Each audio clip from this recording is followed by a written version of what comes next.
자, 켜전.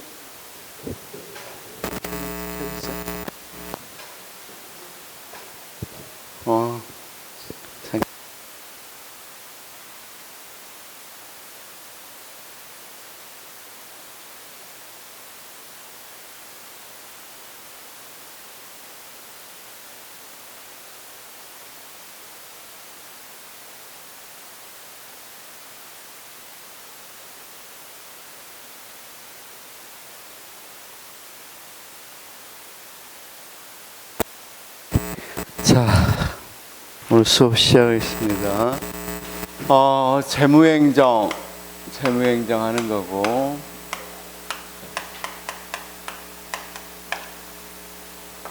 자, 재무행정은 총론, 그 다음 예산 총론, 그 다음 예산 과정, 그쵸? 그 다음 예산 개혁, 세 부분으로 되어 있죠. 크게 세 부분으로 되어 있습니다. 그래서 우리가 총론에서 지난번까지 총론에서 살펴봤었죠. 그렇죠? 그 다음 오늘부터는 예산 과정을 할게요. 예산 과정. 총론 받고, 총론에서 여러분 예산하고 어떤 거하고 재정하고, 그렇죠? 누가 더 크다 그랬어요? 예산이 크다 그랬어요? 재정이 더 크는가요? 그렇죠. 예산의 말 그대로 우리가 이야기하면 일반에게 특별하게 이런 것들만 이야기하는데, 재정은 기금까지 포함해서 전체적인 걸 이야기하죠. 그렇죠? 그래서 재정이 더 큰 개념이다. 그 다음, 쌤, 이거 봅시다. 우리가, 채무하고 부채하고, 그쵸? 이거 잘 구분. 자, 채무하고 부채는 어떤 차이가 있어요? 채무.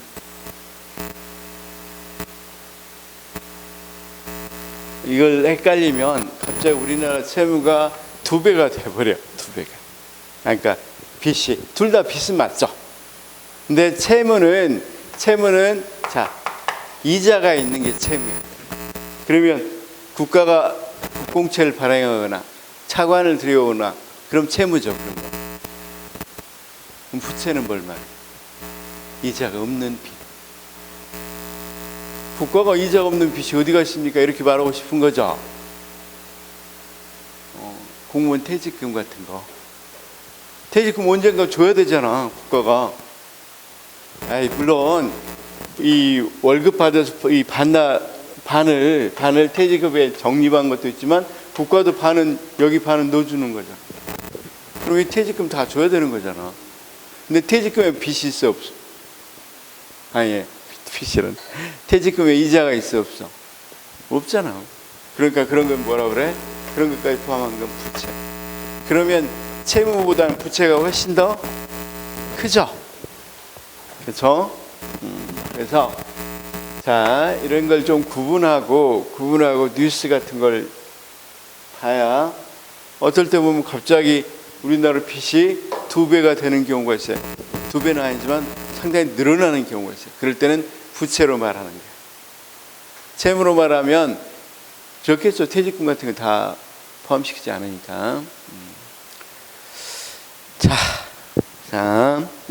그래서 그런 것들 조금 구분하셔야 됩니다. 그 다음에 예산 과정론 한번 봅시다. 예산 과정. 그래서 예산 과정은 절차로 돼 있다고 그랬죠. 그렇죠?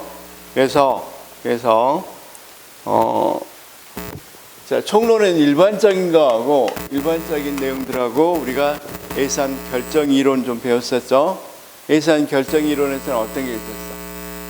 합리 모형, 점증 모형, 다중 합리성 모형, 단절 균형 이론. 뭐 이런 거 모호성 이론. 이런 거 배웠죠? 그다음 지금은 예산 과정을 해볼 차례입니다. 예산 과정. 자, 예산 과정은 오늘은 예산에 무엇부터 하면 되겠어요? 예산 편성. 편성된 예산을 국회가 뭐 해야 되겠어요? 심의해야 되겠죠? 예산 심의. 그 다음 예산을 뭐 해야 되겠어요? 행정부가 써야 되겠죠? 집행. 그 다음 다 쓰면 어떤 거 해야 되겠어요? 결산. 이걸 해야 됩니다. 그래서 편성, 심의, 집행, 결산. 자, 이 부분을 하려고 합니다. 자, 예산을 편성하기 전, 이 부분 하기 전에 예산의 주기라는 걸 한번 생각해 봅시다. 예산 주기. 자, 81페이지 보니까 예산의 주기는 보통 몇 년 든다고 그랬습니까? 통상 3년. 그렇죠? 회계연도는 1회 회계연도씩 짜는데 3년이 걸린다는 거죠. 한번 하려면. 자, 그래서 3년이 걸리는 것을 한번 82페이지 보면 표가 있죠. 예산 주기는 몇 년이다, 3년이다. 그런데 그 표를 보니까 자, 2021년도 예산은 82페이지 보면 2021년도 예산은 몇 년도에 이미 편성하고 심의를 해요. 2020년. 그렇죠? 그 다음 집행은 2021년. 결산은 2022년. 2021년 거는. 그럼 2022년 거는 2021년부터 편성 심의해야 되겠죠. 그렇죠? 그래서 집행 결산. 2023년도 예산은 2022년도 편성 심의해야 되겠죠. 그 다음 2023년 집행, 2024년 결산. 그래서 몇 년이 걸린다? 3년이 걸린다. 3년 주기. 심지어 미국 같은 경우는 4년이 걸리기도 한다고 그래요. 미국은 4년. 예산 주기가. 그래서 심의를 2년 동안 한대. 편성 심의. 그래서 예산 주기는 3년이다. 이렇게 알아두시면 되겠습니다. 예산 주기. 그 다음 이건 간단하게 시험에 나올 때 잊어먹지 마시고 하라고. 물론 우리가 예산 쓰는 건 1년 동안 쓰는 거죠. 회계연도는 1년입니다. 그 다음 82페이지 보면 린치의 예산 과정과 정책 과정 이게 있는데 우리가 이렇게 나눌 수도 있고 이렇게 과정을 나눌 수도 있고 린치는 기획 및 분석, 정책 형성, 정책 집행, 그 다음 검사 및 평가 이렇게 나눴다는 거야. 사실 이런 거 내시는 분들은 별 크게 의미가 없는 건데 우리 공무원으로 근무하는데 별 지장 없죠. 몰라도. 그래서 이건 그냥 그런 게 있다 정도로만 외우시기 바랍니다. 그냥 딱 한 번 지문에 나온 거. 린치. 그 다음 회계연도는 우리가 몇 년이라고 그랬어요? 회계연도 1회계연도 걸 짜는 거죠. 짤 때는 예산은. 그래서 회계연도란 회계사업을 명확하게 구분 정리하기 위해 설정한 기간을 말한다. 우리나라는 1회 회계연도로 짜고, 그다음 회계연도 독립의 원칙. 그러니까 예산 짜면 그 예산은 2021년 거 예산 짜면 2021년 기본적으로는 전체 다 써야 되는 거죠. 자, 그래서 회계 기간 통상 1년입니다. 미국은 당연히 2년이 된다 그러는데 뭐 그건 몰라도 되는 거고. 그다음 84페이지 보면 우리나라는 회계한 연도가 언제부터 시작돼요? 1월 1일부터 12월 30일까지. 근데 일본, 영국은 4월 1일, 미국은 10월 1일부터. 자, 뭐 그런 것들은. 그다음에 이제 예산을 이 편성해서 예산서라는 문서에는 무슨 2023 예산, 2024 예산할 때 예산을 가지고 어디에 제출하겠어? 국회에 제출할 때 그 문서에 들어가는 것들. 전체적인 총칙이 들어갑니다. 총칙. 그래서 전체 예산이 얼마고, 그다음 그러니까 어떤 식의 예산들이 있고 국고 채무는 어떤 거고, 거기서 총괄적 규정을 두고 있고, 그 외에 국채 차입금의 한도액은 얼마로 할 거고, 그다음 재정증권의 발행과 일시차입금. 사실은 재정증권이 일시차입금이 재정증권입니다. 자, 봐봐요. 그냥 그 이해하는 수준에서 그냥 들어보십시오. 지금 거의 잘 모르겠잖아, 그렇죠? 차입금하고 또 국공채는 뭡니까? 그렇죠? 국채는 뭡니까? 이렇게 물어보는데, 빌릴 때 우리도 이 대출은 6개월짜리 대출이 있어 없어? 안 받아보셨어? 6개월짜리는 없습니다. 1년 이내는 카드로는 해, 카드로. 1년 이내 대출 받으신 분 있어요? 1년 이내짜리 대출. 그러니까 쉽게 말해서 설명할게요, 그냥. 국채는 1년 이상 갚는다고 조건을 내고 빚을 빌리는 때는 국채로 빌려요. 근데 6개월짜리, 이 3개월짜리 이렇게 빌릴 때는 차입금. 그래서 일시적 차입금이라고 불러요. 이걸 어디에서는, 기획재정부에서는 재정증권이라고 해서 발행을 해요. 자, 봐요. 다시. 국채를 발행하면 6개월짜리 빌리고 싶어. 국가가 지금 빌려야 돼. 그럴 때는 이 중앙에서는 기재부가 재정증권이라는 걸로 빌린단 말이에요. 그렇죠? 그래서 재정증권과 사실은 그래서 재정증권 발행을 어떻게 할 거냐. 그래서 일시차입금을 위해서 최고액을 얼마까지 재정증권을 발행해서 가져올 거냐, 이걸 써놔요. 무슨 말인지 알겠죠? 내가 봐봐요. 이 재정증권을 어떻게 발행해서 일시적 차입금을 최고액으로, 이를테면 5조까지 재정증권을 충당하겠다, 이런 게 써져 있단 말이에요. 앞에 1년 이상 되는 거 국공채, 이거 차입금 한도액이 돼 있죠. 국공채 차입금 한도액도 쓰도록 돼 있잖아. 그러니까 다시 지금 이런 거야. 1년 동안 빌릴 돈도 여기다 총론을 써놓고, 그렇죠? 1년 이상짜리 빌리는 거, 그 다음 1년보다는 단기로 빌리는 것도 써놓고 그렇게 한다고. 자, 그 다음 예산 집행에 관해서 필요한 사항들이 규정된다. 예산 총칙은 총괄적 규정으로 법정 형식을 취하며 회계연도 내에서만 효력이 발생할 수 있고, 예산 총칙도 예산 일부이므로 추경에 의해서만 변경할 수 있다. 예산 총책 변경할 수는 있습니다. 예산 총책. 그래서 자, 그러면 우리가 2024 이 예산안 지금 심의하고 있는데, 예산 제출을 심의하고 있죠. 심의하고 있는데 이 행정부에서 갖다 준 예산서를 딱 보면 제일 앞부분에 목차가 총칙 이렇게 돼 있다고. 그 다음 넘겨보면 거기 세입 세출 예산 이렇게 돼 있다. 근데 총 예산 총칙은 법조문 형식으로 돼 있다는 거야, 그냥.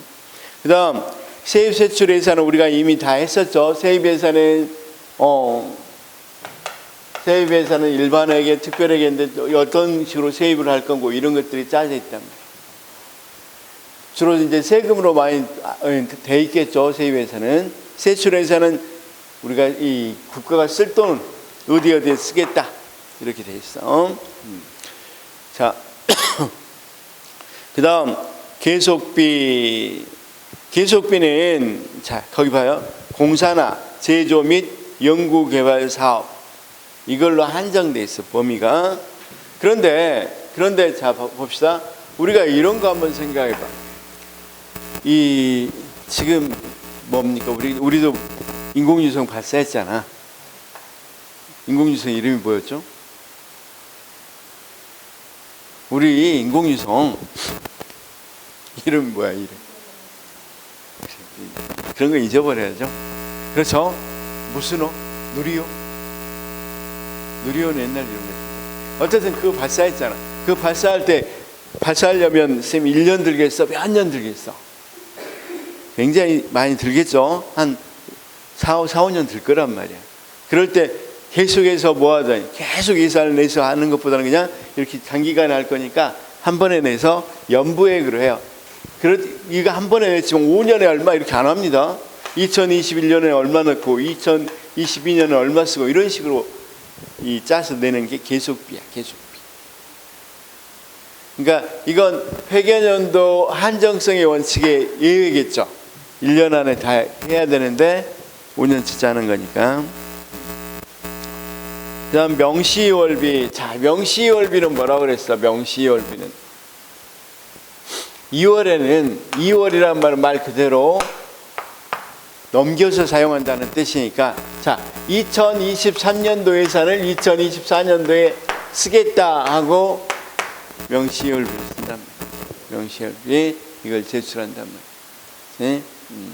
그래서 명시월비에서 세출 예산 중 경비 성질상 연도 내에 지출을 끝내지 못할 것이 예측되는 때에는 그 취지를 세입세출 예산을 명시해서 미리 국회에 승인을 얻은 후 다음 연도에 2월에 쓸 수 있다. 그렇죠? 그래서 만약에 관광 홍보비를 쓰려고 했는데 관광 홍보로 쓰려고 했는데 코로나가 와버렸어. 그럼 못 쓸 거 예상되잖아. 그러니까 2022 예산을 쓰고 있었어요. 만약에 우리 지금 같으면 코로나가 몇 년도 왔죠 우리? 19년? 20년?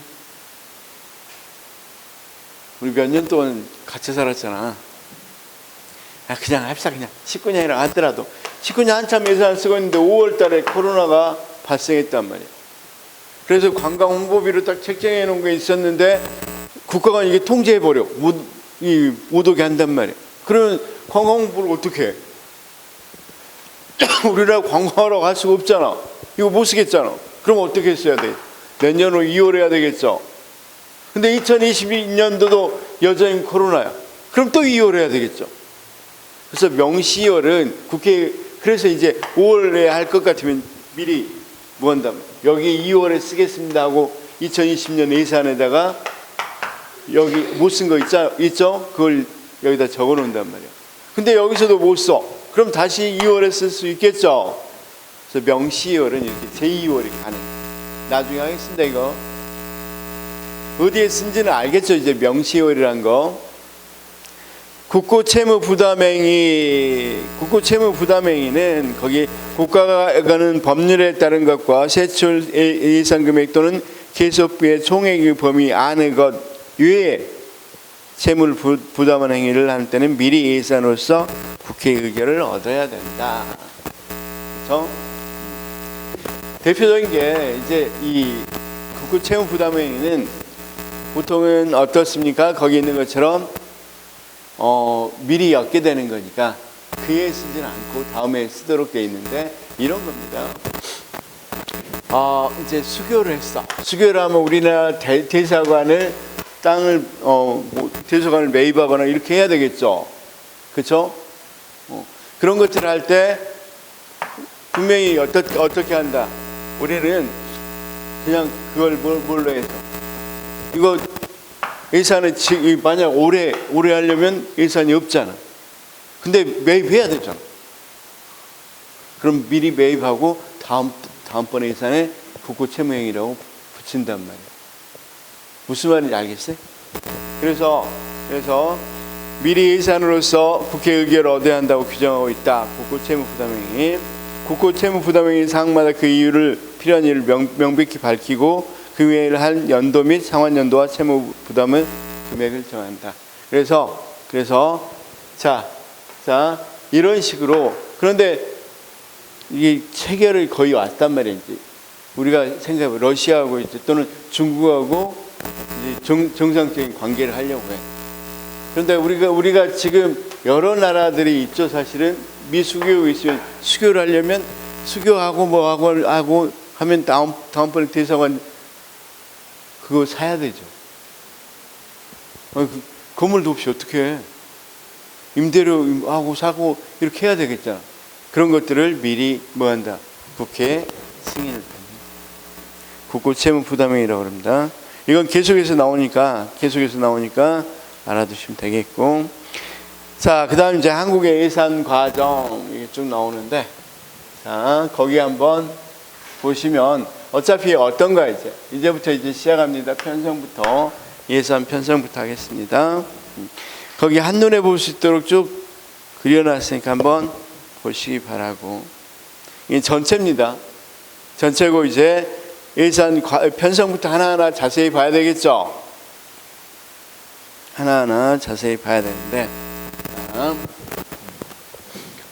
예산 거기 절차 문제, 예산 편성 절차 문제 조금 먼저 볼까. 그거 하기 전에 이제 조금 이런 부분이 필요하니까 먼저 좀 보겠습니다. 자, 예산 편성의 의의부터 먼저 한번 볼까요? 예산 편성의 여기 의의부터. 자, 마인드맵으로 되어 있는 거 먼저 꺼내놓고 한번 쭉 보셔도 됩니다. 마인드맵 오늘 나눠드린 거 있죠? 마인드맵 한눈에 볼 수 있도록 쭉 해놨는데 거기 쭉 이런 순서로 하겠다 하고 쭉 써놓은 거 있죠? 마인드맵.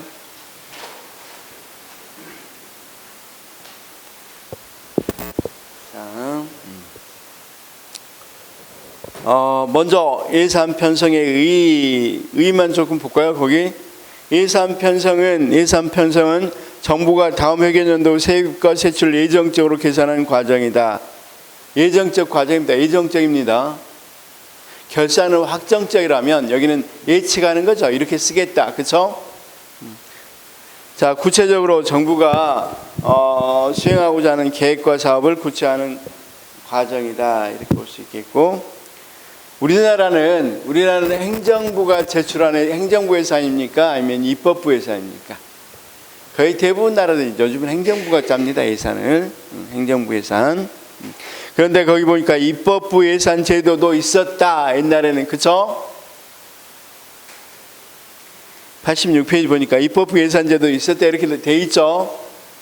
미국에 있었습니다. 미국 한번.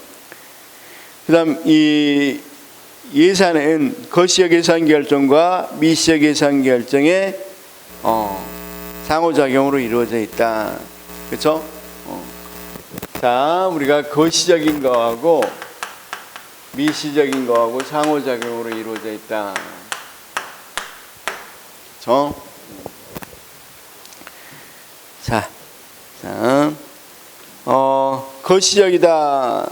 그럼 뭐가 먼저 정하는가? 예산을 정부에서 먼저 자, 선생님 이거 한번 볼까요? 이 우리나라 중앙예산기관이 어디예요? 기재부가 있습니다. 기획재정부. 그렇죠? 기획재정부는 예산실이 있습니다. 예산실. 우리가는 예산이나 또는 재무행정을 전부 다 기획재정부에서 한다고 그랬죠. 그래서 뭐 국고실 같은 경우가 다 어디에 있냐면 재무부에 있어요. 아니 기재부에 있어요. 기재부. 여기 예산실이 바로 전체 예산을 가지고 쓴답니다. 우리나라 600조 가까이 되죠. 이 예산을 여기서 다 쓴답니다. 관리하고 편성하고. 그러면 우리가 각 부가 있단 말이에요. 각 부. 여기 국토부, 환경부, 그다음 뭡니까? 저 국토부환경교육부 이렇게 써놓읍시다. 그러면 국토부에도 여러 가지 뭐가 있겠어? 국토부에도 특히 여러 가지가 있는데 기획실이라는 게 있어. 국토부에 여러 실이 있는데 기획실이 있어요. 기획실에 여기도 이제 예산을 담당하는 부서가 있어. 그렇죠? 기획실에 예산 담당관이 있습니다. 담당관. 기획실. 그럼 예산 담당관이 자, 보통은 어떻게 하는지 봅시다. 이 밑에는 또 뭐가 있겠어? 이 기획실 말고도 국토부에는 여러 가지 뭐가 있겠어? 과가 있겠죠. 그렇죠? 국이나 과가 있겠죠. 그래서 여러 국이 있다고 합시다. 여러 국이 있으면 이 국에도 어떤 걸 담당하는 사람이 있냐면, 그렇죠. 이 국 밑에 과도 있고 이렇게 있는데 여기도 예산 담당하는 사람들이 있단 말이에요. 그렇죠? 예산 담당 사무관 이런 사람들이 있어요. 그렇죠? 그래서 여기는 예산 담당관으로 부르고 여기는 예산을 담당하는 사람도 있습니다. 명칭은 다양하게 부릅니다. 그래서 자, 그러면 나중에 보면 재무관 같은 경우도 연결되는데 재무관은 조금 성격이 달라서 예산 재무관은 그러면 이렇게 돼 있어요. 그냥 편하게 생각하시면 돼요. 이건 자, 여기서는 국토부에 우리나라는 국토부에 어떻게 하냐면 아까 600조라 그랬죠, 우리. 600조라 합시다, 그냥. 그럼 600조 예산은 어떻게 쓰냐면 우리나라는 국토부 그럼 50조 이렇게 60조 이렇게 줘. 국토부 상당히 많이 가져가니까 50조 이렇게 준단 말이야. 내려줘. 그렇죠? 그러면 이렇게 가는 것은 굉장히 여기 얼마 이렇게 하니까 거시적이죠. 그렇죠? 그런데 여기 예산 담당관에게는 여기 있는 국에 있는 예산을 담당하는 사무관들이 뭐 한단 말이에요. 또 우리 얼마 필요하다 해서 여기로 올라가. 요청하겠죠. 그렇죠? 그러면 이쪽으로 보면 거시적이고 이쪽에서 이렇게 예산 우리 얼마 써야 되고 이 국에서는 얼마 쓰고 저 국에서는 얼마 쓰고 이렇게 해서 우리 필요해요. 이렇게 하는 것은 뭐가 되겠어요? 미시적이죠. 그렇죠? 그래서 거시적 과정과 미시적 과정으로 돼 있다. 그럼 예산 편성할 때 이들이 어떻게 하겠어? 내려준 거. 자, 이 예산실에서는 거시적으로 어떻게 나눌 것인가에 고민하겠죠. 편성할 때. 국토비에 얼마, 보건복지비에 얼마 이런 거 고민하겠잖아. 당연히 여기서는 또 어떻게 하겠어? 미시적으로는 우리 여기 국 밑에 과까지 한다면 우리 과에서는 얼마 필요해요? 우리 과에서는 얼마 필요해요? 이렇게 하겠어 안 하겠어? 그러면 결국은 여기서 이야기한 거 여기 가고 여기서는 당연히 여기다 요청을 할 거고, 그렇죠? 요청한다 그러면 60조 요청하겠죠. 그런데 여기서는 돈이 60조 주면 다른 부서는 안 가라고? 그래서 알아서 뭐 하겠어? 어느 정도 그 합리적인 선에서 내려주겠죠. 그래서 이렇게 결정한 건 우리가 거시적이다.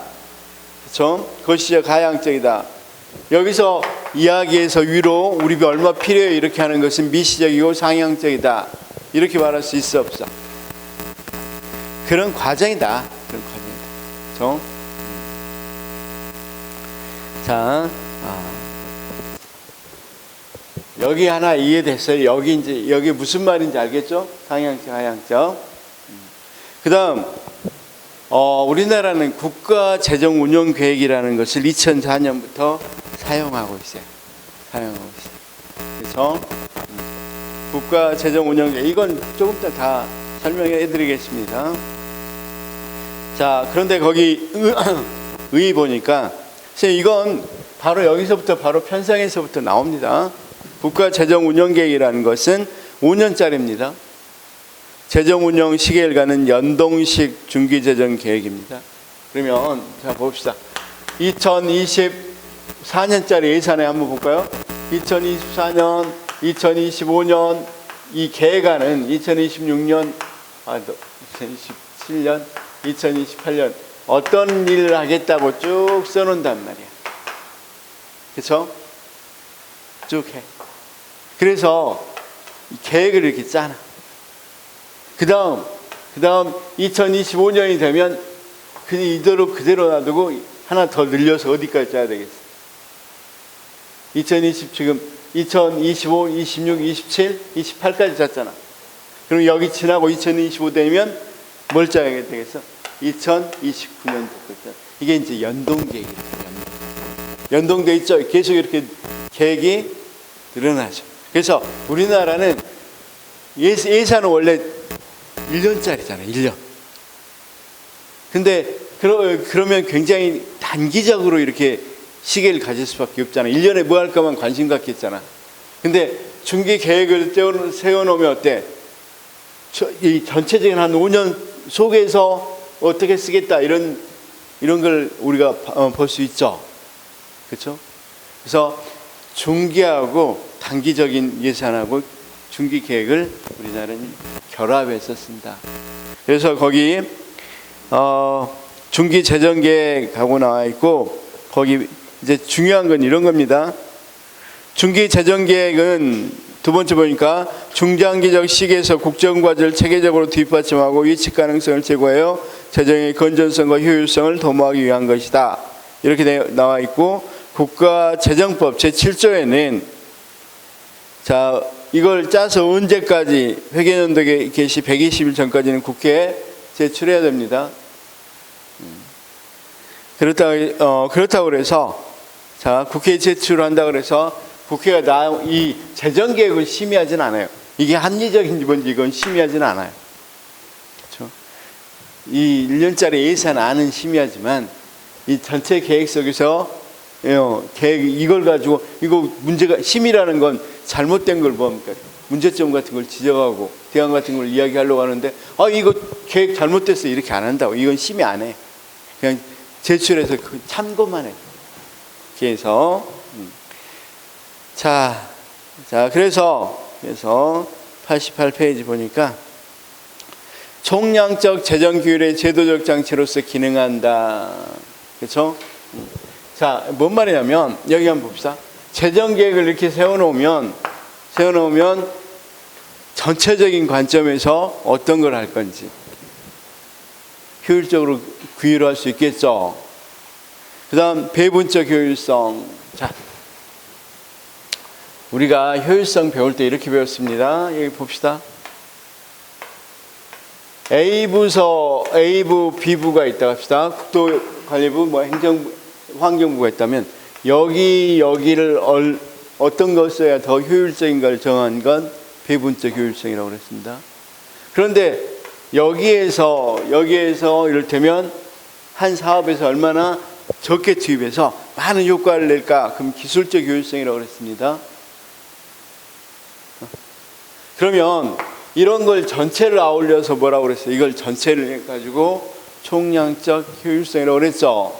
거기 있는 것처럼 총량적 재정 규율이라고 그랬죠. 그래서 쌤 이렇게 해놓으면 총량적으로 어느 정도 쓸 건지 계획할 수 있겠고, 어느 정도는 그런 것에 제도적 장치로 마련될 수 있겠고, 배분적인 것까지 어느 부서에 배분해야 될 건지 거기까지 효율적으로, 거기 부문간이라고 그랬습니다. 부문대는 뭐라고 그랬어요? 부문대는 기술적 효율성이라고 그랬습니다. 그다음에 여기서는 기술적 효율성까지는 확보하지 못하지만 배분적 효율성을 구현할 수는 있습니다. 그 다음 계획과 예산 간의 연계를 실시한다. 그렇죠? 연계를 실시한다. 여기까지 일단 이해는 됐죠? 무슨 말인지. 자, 다시 예산을 짤 때 우리는 중기 재정 계획의 입장에서 예산을 짠다. 5년치 계획을 생각하고 올해 예산, 그러니까 내년 예산을 짠다는 거죠. 그러니까 향후 5년 계획 하에서 짠다는 거. 그렇죠? 그다음 여기까지 이해됐습니다. 그래서 우리 어떤 게 좀 중요하냐면 거기에 국가재정 운영 계획이란 말이 좀 중요합니다. 그다음 예산 총액 배분 자율 편성 제도. 그렇죠? 예산 총액 배분 자율 편성 제도, 이것도 2004년도에 전면 도입됩니다. 자, 국가 운영 재정 계획도 2004년이라 그랬죠. 누구 대통령 때야? 노무현 대통령 때. 노무현 대통령은 행정학 교과서라고 그랬죠. 그 시절에. 행정학에서 이 개혁적이다 그런 것들은 거의 대부분 이때야, 이때. 지금 뭐 우리가 행정 정산화 같은 경우도 뭐 거의 이때 많이 본격적으로 실시됐다고 그랬죠. 성인지 예산서도 노무현 대통령 때 했다고 그랬죠. 그래서 자, 이제 이 예산 총액 배분 자율 편성 제도는 뭡니까? 이런 겁니다. 자, 그냥 아주 편하게 생각해 보면 옛날에는 총액 배분을 안 하고 요구를 했어요. 밑에서부터. 그러니까 총액 배분은 총액으로 이렇게 배분해 줘. 탑다운 방식으로. 그런데 옛날에는 이 뭡니까? 버터넛 방식이 밑에서부터 위로 올라가는 거예요. 그래서 자, 어떻게 했냐면 여기서 얼마 주라, 여기서 얼마 주라, 여기서 얼마 주라 쭉 가서 짜서 여기가 이 국토부에 얼마 필요한 거 있으면 여기로 올려 보내요. 우리 이렇게 주라. 여기는 우리는 지금 총액으로 먼저 배분하죠. 근데 거기는 그때는 그런 게 아니라 여기서 얼마 주라 이렇게 했단 말이에요. 그러니까 이 사람들이 뭐예요? 분명히 올라가면 깎일 것이다. 그럼 어떻게 하겠어? 예산을 완전히 부풀려서 요청하겠죠. 그래서 이만큼 주세요 이렇게 요청을 해버려.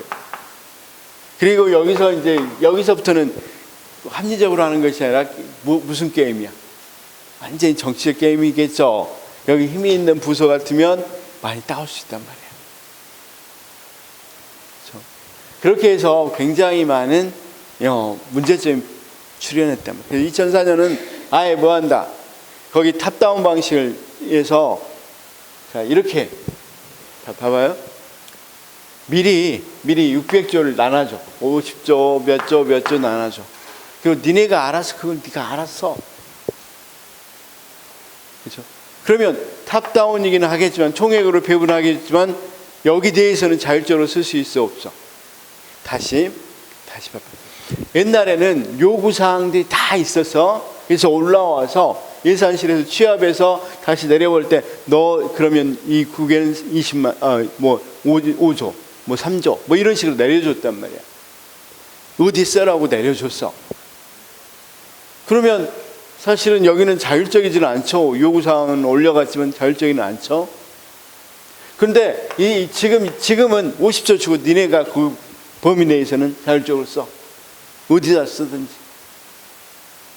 그럼 어떻게 하겠어? 많이 여기서는 자율성을 가지는 거. 그러니까 총액 배분인데 자율성을 하니까 총액 배분 자율 예산 제도라고 그래. 자율 편성 예산 제도라고. 다시 배분은 총액으로 하는데 니네 거기 선에서는 자율적으로 써. 이런 거. 그런데 아직도 봐봐요. 기재부는 어디에 영향을 받아?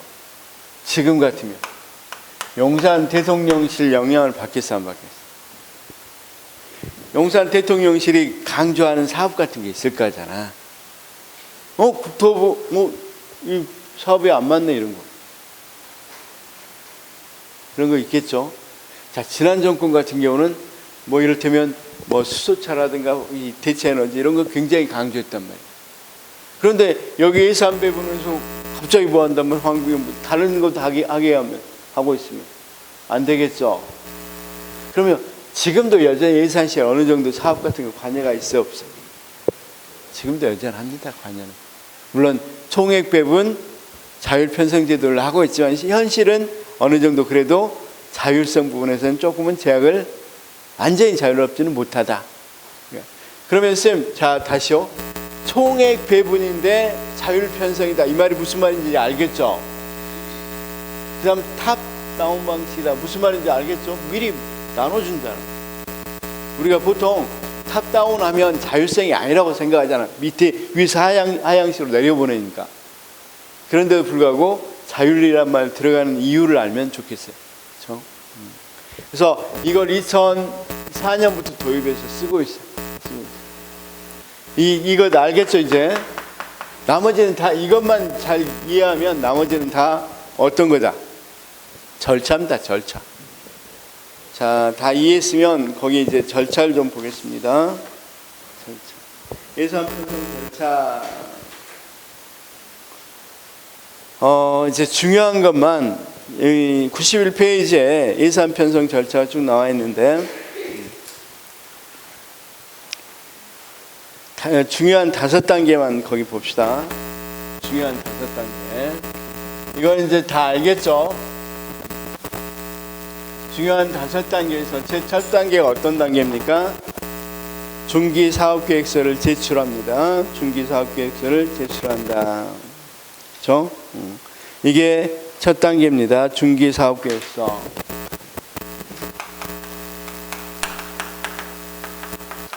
중기사업계획서는 뭐냐면 아까 5년치 짰었죠? 중기재정계획. 그걸 말합니다. 5년치 짜놓은 거. 이 사업 5년 동안 어떤 사업 하겠다 이걸 먼저 제출해. 그걸 1월 31일까지 제출해야 돼. 그렇죠? 그러면 사실은 그 전에 어떤 것들을 짜라는 지침이 내려가겠죠. 그래서 거기 보면 전년도 12월 말일까지 예산편 이 중기 재정운영계획 수립 지침을 통보해줘요. 자, 만약에 쌤 지금 우리 2023년이니까 2023년도 우리가 지금은 24년도 예산을 짤 테니까 24 합시다. 그러면 올해 말까지 뭐 한단 말이에요? 지침을 보내. 중기 예산 계획을 이렇게 짜라. 그러면 2023 1월 31일까지 여기 이게구나. 미안해요. 3년도. 그렇죠? 그러면 2024년 예산을 짤 때 2023년도 1월 31일까지 뭐 한단 말이야? 중기사업계획서를 어디에서 누가 누구에게? 자, 다시요. 편성 지침은 중기사업계획 편성 지침은 누가 누구에게 주겠어? 지침은 기재부에서 중앙관세의 장에게 보낸단 말이야. 자, 봐. 아까 우리가 뭐가 있다고 그랬습니까? 그렇죠. 우리가 기재부에 예산실이 있다고 그랬습니다. 그러면 이제 기재부가 어디에? 국토부나 환경부 같은데 먼저 그 전에 12월 말일까지 편성 지침을 보내요. 그러면 여기서는 이제 거기에 맞춰서 지침에 맞춰서 중기사업계획서를 뭐 하겠어? 짜겠죠. 그럼 이 계획서를 누구에게 제출한다고? 기재부. 여기서부터 예산은 시작돼. 예산 편성은 여기서부터 시작됩니다. 지금 2024년도 예산을 짜려고 하면 2023년도 1월 31일까지 누가 중앙관세의 장이 기재부 장관한테 제출해야 되겠죠. 중기사업계획서를 제출한다. 그리고 여기에 맞춰서 중기사업계획서를 보고 나서 뭘 결정하냐면 거기 예산 편성 지침을 또 하달에 통보를 해줘요. 이걸 보고 예산 편성 지침을 하달에 통보해요. 통보. 이건 예산 편성 지침은 항상 누가 누구에게 하겠어? 기재부 장관이 이렇게 예산을 짜라 이렇게 하겠죠. 그럼 그 편성 지침을 보니까 몇 월 며칠까지 3월 30일까지 하는데 이걸 짜면 여기 한번 봅시다. 이걸 지침을 이렇게 보내면서 중기사업계획서를 봤잖아. 그러니까 올해는 어느 정도 여기가 그런 사업하려면 어느 정도 필요하겠다는 걸 이미 알고 있겠죠. 그래서 여기 그래 니네는 이거 이제 사업계획서 지침을 통보할 때 니네는 50조 정도 줄 것이다. 이걸 미리 알려줘요. 그러면서 예산은 이렇게 짜라 지침까지 해주고 지침을 내려주고 그러면 이 지침에 맞춰서 3월 31일이죠. 지침에 맞춰서 선생님 예산 요구서를 보내야 되겠죠. 어떤 예산이 필요하다는 예산 요구서를 작성해서 제출해야 되겠죠. 각 부처에 예산 요구서를 작성하고 제출합니다. 작성해서 제출해요. 그게 언제까지 예산 요구서를 작성하고 언제까지 예산 요구서를 제출한다? 5월 31일까지. 그렇죠? 그렇게 되어 있죠? 예산 요구서를 5월 31일까지 제출한다. 이렇게 되어 있답니다. 그러면 이런 겁니다. 여기 지금 아까 예산 편성 지침하고 얼마 한도까지 지출 한도까지 대충 정해줬습니다. 그러면 여기서는 국토부대에서도 뭐가 있다고 그랬어? 물론 여기 기획실에 예산 담당관이 있다고 그랬죠. 그러면 여기 각 국도 있을 거고 국의 과도 있을 거고, 그럼 각 과가 얼마 쓸 건지 얼마 필요한지를 올리겠죠, 국에. 그럼 이 국도 역시 얼마 필요한지를 모아서 예산 담당관한테 이야기하겠죠. 그럼 예산 담당관은 50조 안에서 쓰도록 다시 한번 서로 상의하겠죠. 그 작업을 4월, 5월 동안 한단 말이야. 그래서 국토부에 예산 요구서를 작성해서 보내, 기재부. 환경부도 그렇게 하겠죠. 환경부도 보낸단 말이야. 자, 이걸 이제 5월 30일까지 하면 이때는 이때부터 기재부는 엄청 바빠. 실제로 예산안을 짜야 되니까 이제. 그래서 거기 보니까 예산 조정 및 정부 예산안을 편성한다고 그랬죠. 예산 조정을 한단 말이야.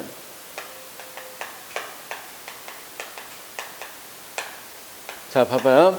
각 부처에서 예산 편성 지침에 따라서 예산 편성 요구서를 보냈으니까 예산은 어느 정도, 여기 이거 말고 이거 써라, 이런 조정들이 이루어지겠죠. 그리고 이제 정부 예산안이 편성돼요.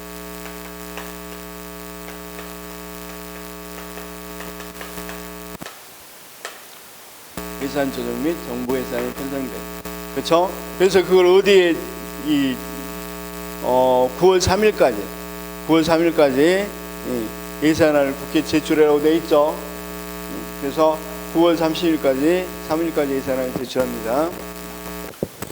그런데 거기 보면 보통은 정부 예산안 작성이 이루어지고 편성 심의 확정 예산안이 확정된 건 8월 말이고 국회는 9월 말까지 제출해라, 이렇게 돼 있죠. 자, 왜 이런 거 있냐면, 자, 쌤 봐봐.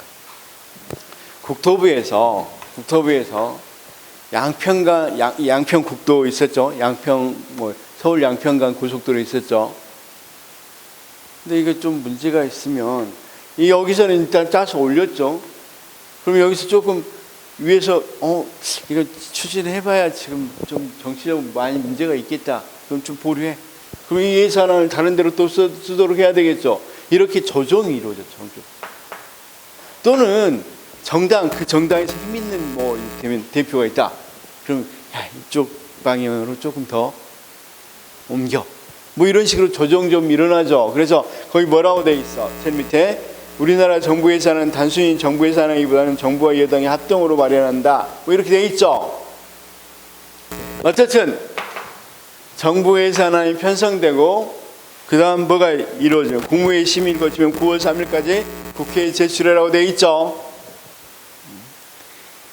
자, 거기 국회에 제출할 때는 세입 세출 예산 총계표와 순계표 또는 설명서 이런 것들을 추가해서 합니다. 선생님, 아마 예산안 설명서가 5만 페이지 될 거예요. 5만 페이지. 각 부서 이렇게 많은 부서에서 뭐해야 되니까 왜 필요한지를 막 설명한단 말이에요. 그래서 그런 거 보려면 인내심이 필요하겠죠. 5만 페이지 어떻게 봅니까? 어쨌든 여기까지가 어떤 것의 끝이다. 예산 편성 과정의 끝이다. 그럼 예산 편성 과정에서는 예산 주기나 우리가 중기 사업 계획이라는 것도 좀 알아두고, 그다음 탑다운 방식의 총액 배분 저율 편성 예산 제도다. 총액 배분, 자율 편성. 그러니까 총액으로 배분하되 편성은 자율적으로 하게 한다. 자, 그래서 그건 이제 놔주고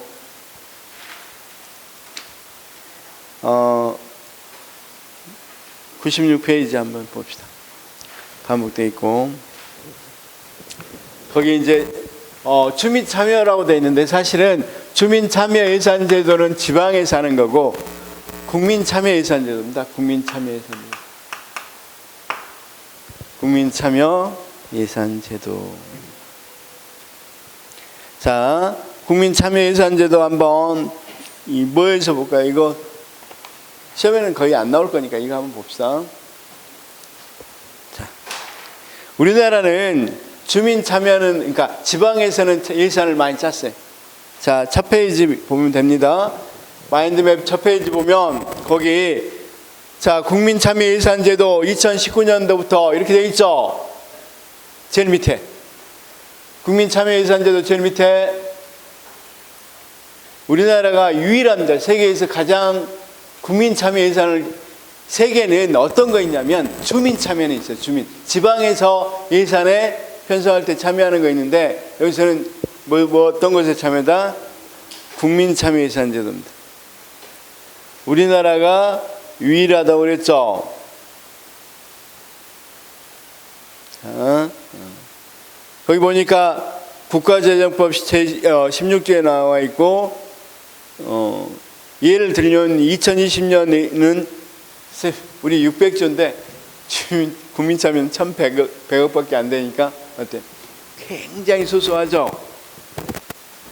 원래 자 예산 편성이라든가 이런 것들은 누가 해야 돼? 누가 편성해? 행정부가 하는 거죠. 그런데 이제 국민이 직접 좀 참여해서 예산도 어느 정도 감시하자. 요즘은 편성뿐만 아니라 심의나 여러 집행 이런 것까지도 국민이 참여해야 된다. 그런 걸로 확대되고 있습니다. 지금 국가재정법에서는 그런데 거기 보니까 우리나라가 유일해. 외국의 애들은 다 지방정부가 하는 거야. 지방정부가. 그래서 우리나라가 2020년도에 했던 사업이 어떤 거 봐봐. 거의 작은 사업인데 자녀 안심 그린숲 조성 사업. 그다음 자녀 안심이 어떻게 여기에 연결된지 모르겠지만 소화탄 활용 드론 진화대 운영 사업. 뭐 이런 거야, 이런 거. 그러니까 굉장히 적은 사업들 예시로 하고 있고. 그다음 그러면 이게 뭐다? 직접 민주주의 요소죠. 그렇죠? 대표기가 아니라 국민이 직접 짠다는 거. 자, 브라질에서는 브라질의 지방정부입니다. 브라질 지방정부에서 이제 주민 참여제도라는 게 처음 나왔는데 왜 나왔냐면 이제 이 노동당 쪽이 이제 뭘 했어? 정권을 잡았는데 의회는 자기 당이 아니랍니다. 도저히 못 잡겠어. 그러니까 이 의회를 견제하기 위해서 이런 제도를 만들었어요. 그런데 서구에서 이제 서유럽에서 서서히 이야기되고 있는 것들은 주민 직접 참여 목적이고 이 중남미는 의회 견제용으로 많이 이야기해요. 거의 의미 없습니다. 넘어가도 됩니다. 자, 그러면 거기 한번 OX 문제 한번 볼까요? OX 문제. 자, 우리나라 정부의 예산 편성 절차는 중기사업계획서 제출, 예산 편성 지침 통보, 예산 요구서 작성 및 제출, 예산의 사정, 조정을 하는 걸 사정이라고 합니다. 그 다음 국무회의 심의 대통령 승인, 맞죠? 그래서 자, 다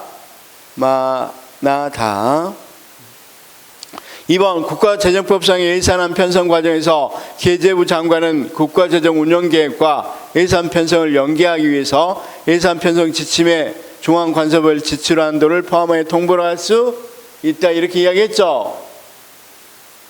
국가재정법상의 예산안 편성 과정에서 기재부 장관은 제출한 예산 보고서가 예산 편성 지침에 부합하지 않을 때는 기한을 정해 이를 수정 또는 보완하도록 요구할 수 맞습니다. 자, 국가재정법상 예산안 편성 과정에서 기재부 장관은 대통령의 승인을 얻은 다음 각 중앙건설장에게 예산 편성 지침을 통보하고, 그러니까 예산 편성은 어떻게 해라는 지침을 통보할 때 각 부처에도 주지만 예결위에도 줘요. 예결위도. 왜냐하면 예결위가 이걸 뭐 해야 되니까, 심의해야 되니까 통보할 때 같이 줍니다. 그래서 국회 상임위원회가 아니라 예산결산특별위원회 줍니다. 예결위, 예산결산특별위원회. 5번 국가재정법상 예산안 편성 과정에서 각 중앙건설장이 기재부 장관에게 제출한 예산 요구서에서는 대통령이 정하는 바에 따라 예산안 편성, 예산관리 기법의 적용에 필요한 서울을 첨부해. 이건 당연하고. 6번 총액 배분 자율 편성 제도에서 전략 기획과 분권 확대를 예산 편성 방식에 도입하기 위해 실시하고 있다. 그렇죠. 아까 배분할 때는 전략적으로 배분하고, 여기서는 어느 정도 자율적으로 했으니까 분권화된 거라고 이야기할 수 있겠죠. 여기서 결정하는 거니까. 그 다음 7번이 왜 틀렸어요? 총액 배분 자율 편성 제도에서 각 부처는 소관 정책과 우선순위에 입각해 연도별 재정 규모, 분야별, 부문별 지출한도, 이렇게 지출한도를 제시한 것은 기재부 장관이죠. 그렇죠? 총액 8번 총액 배분 자율 편성 제도에서 아까 지출한도 정한 건 기재부 예산실이었잖아. 얼마 쓰라고. 그렇죠? 그다음 총액 배분 자율 편성 제도에서 지출한도가 사전에 제시되기 때문에 부처의 재정 상황에 대한 책임과 권한을 강화할 수 있다. 그러겠죠. 자기들 스스로 자율적으로 결정했으니까. 9번 총액 배분 자율 편성 제도에서 부처의 재량을 확대해야 했지만 기재부는 사업별 예산 통제 기능 계속 유지하고 있다고 그랬죠. 제가 이야기했어요. 여기서 이제 자율적으로 짜라고 해놓고도 이 예산 요구서 보고 나서 뭐 한다. 대통령실에서 이 사업보다 이 사업 강조하니까 조금 이쪽으로 하는 게 좋겠네. 이런 식으로 이야기한단 말이에요. 그래서 어느 정도는 통제 기능을 유지한다고 그랬죠, 아까. 10번 현행 국가재정법에 의한 우리나라 예산 편성 절차에서 중앙건설장은 매년 3월 30일까지 다무회계년도 신규 사업계획서를 쌤 아까 우리가 이 중기재정계획을 언제 제출한다고 그랬어? 중기사업계획서를 언제 제출한다고 그랬어? 1월 31일까지라고 그랬죠. 현행 국가재정법에 의한 우리나라 예산 편성 절차에서 기재부 장관은 국무총리의 승인을 얻어, 국무총리가 아니라 대통령이죠. 대통령의 승인이라고 그랬죠. 물론 국무회의 심의를 거치고 대통령의 승인을 얻어서 예산 편성 지침을, 그 뒤에도 틀렸네요. 예산 편성 지침을 몇 월 몇 일까지? 지침은 3월 31일까지. 12번 국가재정법에 의한 우리나라 예산 편성 절차에서 중앙건설장은 예산 요구 6월 30일 아니라 5월 31일까지. 그쵸? 예산 요구서에 기재부 장관과 국가 예산, 기재부 장관에 제출한 거지. 거기 국회예산결산 특별위에는 제출한 거 아니라고 그랬죠. 누가 제출해? 그 특별예산, 이 지침만 예결위에다가 기재부 장관이 주는 거죠. 그래서 예산 편성 요구서는 당연히 누구에게 그냥 주겠어? 장관이 누구에게만? 기재부 장관에게만. 그렇죠? 자, 13번 현행 국가재정법에 의한 우리나라 예산 편성 절차에 따라서 예산은 행정부 예산은 대통령 승인을 거쳐 회계연도 개시 120일 전. 맞죠? 헌법은 90일 전. 그런데 국가재정법은 120일 전 이렇게 되어 있습니다. 그러면 헌법 위반 아니냐? 아니죠. 더 많이 심의하라고 빨리 보내라고 그러니까 국민을 위한 조치죠. 그래서 이건 뭐 헌법에 위반되지는 않습니다. 14번은 이제 이게 지방과 관련되는데 이것만 알아주십시오. 거기 국가재정법에는 정부는 120일 전까지인데 지방자치법에 광역자치단체장은 50일, 기초자치장은 40일까지 이렇게 되어 있습니다. 54일. 국회와 지방의회에 제출해야 된다. 거기 며칠이라만 빼십시오.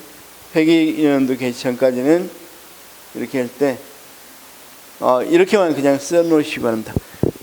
광역자치단체에서는 50일 전까지, 기초자치단체는 40일까지, 정부는, 중앙은 120일 전까지 국회와 지방정부에 제시해야 된다. 이렇게만 제출해야 된다. 예산안을 제출해야 된다. 그러니까 어디 부분을 빼면 되냐면 회계연도 개시 며칠 전까지 여기 부분을 빼라고. 가로쳐서 빼버리면 되겠죠. 회계연도 개시 며칠 전까지, 이 말이 잘못 들어간 말이니까 거기에서 이렇게 빼버리면 되겠죠. 자, 그래서 쌤 편성에 대해서는 많이 나오진 않죠. 편성에서는 어떤 것만 좀 알아두면 되겠어. 중기사업계획서가 뭔지, 그다음 우리가 이 톱다운 방식, 총액 배분, 자율 편성 제도가 뭔지만 알면 되겠죠. 자, 좀 쉬었다가 심의하겠습니다. 심의, 예산 심의. 심의는 어디서 할 것 같아? 국회에서 하겠죠. 예산 심의.